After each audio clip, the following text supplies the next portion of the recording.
All right, moving on from the auto pack to the FMCG pack, where Amit Bhasin is the Chief Legal Officer of Group General Counsel and Secretary of the CSR Committee, Marico, speaking to us. Hi, thank you so much for taking the time out and joining us.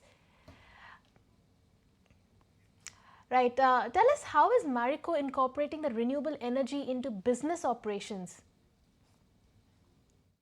Since the beginning of when Marico started working, we have always considered environmental stewardship as one of our core value.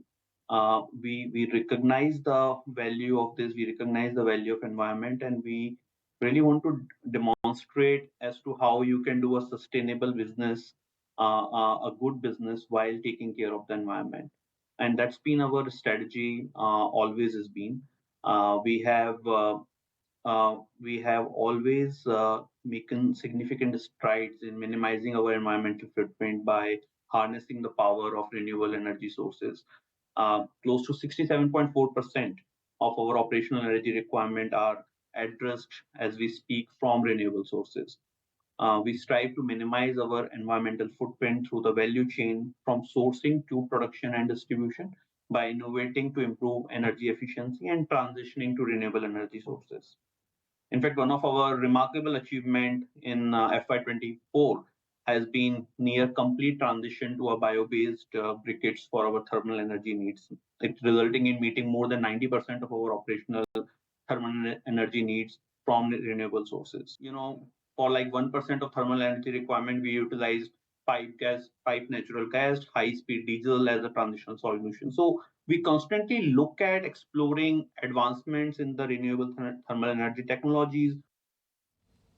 Right. Amit, in this whole commitment of Marico, looking at sustainable development, what sustainable business practices has the company really adopted to enhance environmental responsibility? Our multi-pronged approach emphasizes actions which aimed at enhancing energy efficiency across the facets of our operation.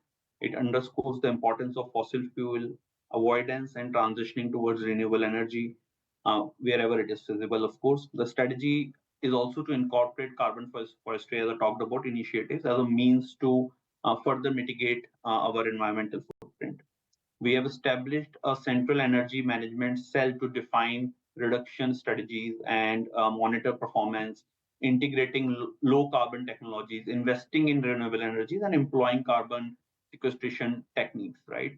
By 2030, our aim is to reduce Scope 1 and Scope 2 GSG emissions by 93% and offset the remaining 7% by emissions through sequestration and carbon offset. So, we have achieved this by multiple ways. As I said, it's a multi-pronged approach which has gone into various parts of the business, really identified what solution can be implemented in which part of the business. If I have to kind of just give a few more examples, in Jalgaon, for example, in our factory, we have undertaken a forestation program focused on planting climate resilient moringa crops for promoting water smart crops.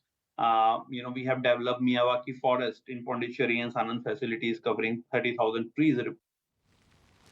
Right. Also, Amit, what is the outlook in terms of the use of renewable energy?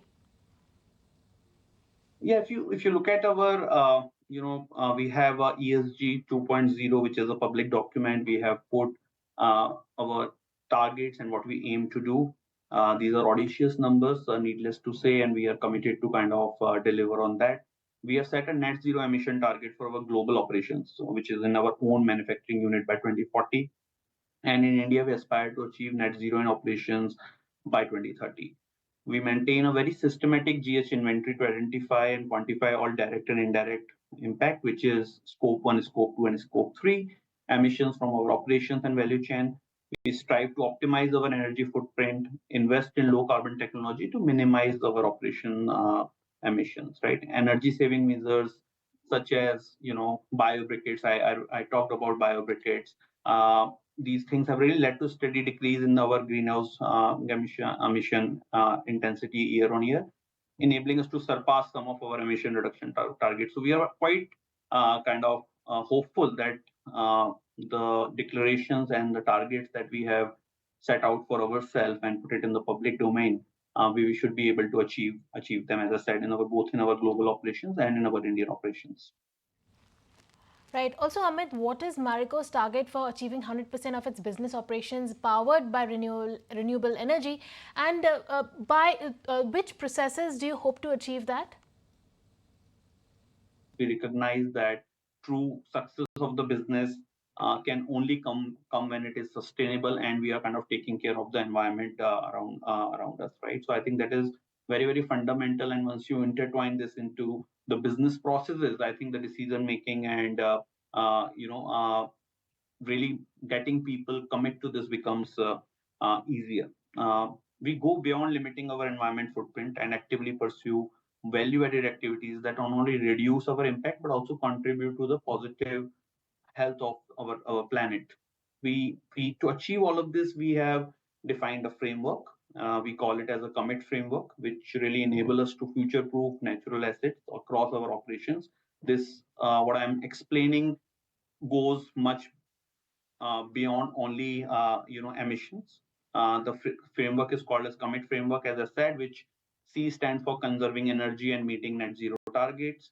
It is about implementing energy efficiency measures, transition to renewable sources, reduction of direct and indirect GHG emission footprint, investment in low carbon projects, kind of things, right? So these are that is the C part of our commit framework. Then there's the O, which is offsetting water consumption. Again, since we are into the business where our consumers do use water as a consumption, we think it is our responsibility that we offset the water consumption as well. So we first of all we optimize use of fresh water consumption in our operations. 100% of replenishment of the water consumed in our operations is done through our water stewardship program. Packaging is another important part of our all these efforts.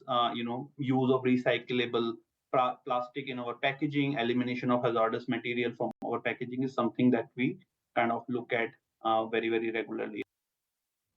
All right, Amit, thank you so much for taking the time out and joining us on ET Now. If you like this video, then like, share and subscribe to ET Now.